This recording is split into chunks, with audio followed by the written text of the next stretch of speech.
I saw people I had known in life, people who had rejected God's love and were now suffering the consequences. I could have had the same fate as them. That God didn't show me mercy.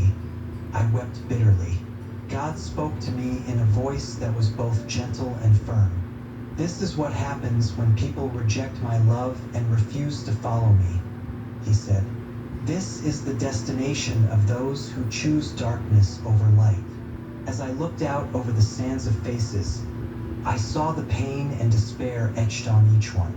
I saw the regret and longing in their eyes, and I knew that they were realizing too late the mistake they had made. God took me deeper into the pit, showing me the different levels of hell and the various punishments that awaited those who had rejected him. I saw the lake of fire, the burning sulfur, and the outer darkness.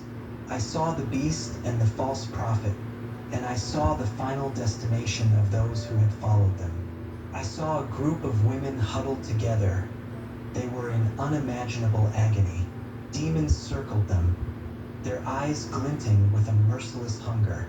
The women's cries were piercing, filled with a desperation that shook me to my core. They were pleading, begging for another chance. I couldn't understand why they were subjected to such unbearable suffering. What could they have done to deserve this?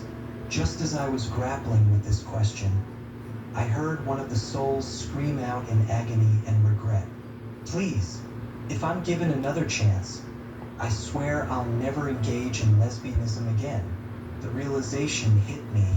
These women were here because of their desires that had gone against the natural order. The demons, their voices dripping with malice, confirmed my fears. For going against nature and finding pleasure in the desires we planted in your minds, you will continue in this torment for all eternity. The women's faces were a portrait of pure suffering, twisted in pain so intense it was hard to watch. The torment they endured was beyond anything I could have imagined. The demons showed no mercy, inflicting cruelties that were too horrific to describe. The scene was so vile, so inhuman, that I couldn't even bring myself to fully comprehend it.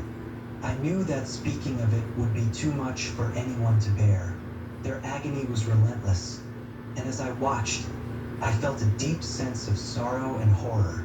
The torment they were subjected to was beyond what anyone could imagine. A punishment that seemed to have no end, no relief, only eternal pain. But even in the midst of such horror, I saw God's mercy. I saw that he was not pleased with the suffering of the wicked, but that he had given them every chance to repent and follow him.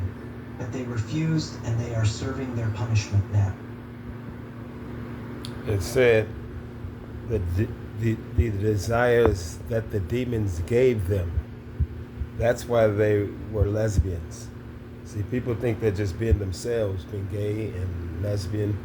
No, you are acting on the desires that demons and evil spirits are giving you.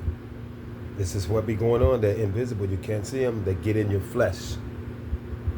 You know, that's what's going on. But, you know, you can't tell a lot of people stuff. They don't want to hear it. This is how I was. This is how I always been. I was born like this. No, those evil spirits, those demons been with you since you were very young. And as you get older and you're old enough to make decisions to have sex, you know, ain't nobody born gay. You know, you get to a certain age and you make a conscious decision who you're going to decide to take your clothes off for. You don't do that as a baby. You do that as an adult or a young adult, like a teenager or something. And these days, that could be real young. But those desires that they're, you know, entertaining in their minds, they're from demons. You know, this is only trying to educate and help somebody. You know, what we are up against, we are in spiritual warfare. We wrestle not against people. All right, all praises to the Most High. Shalom.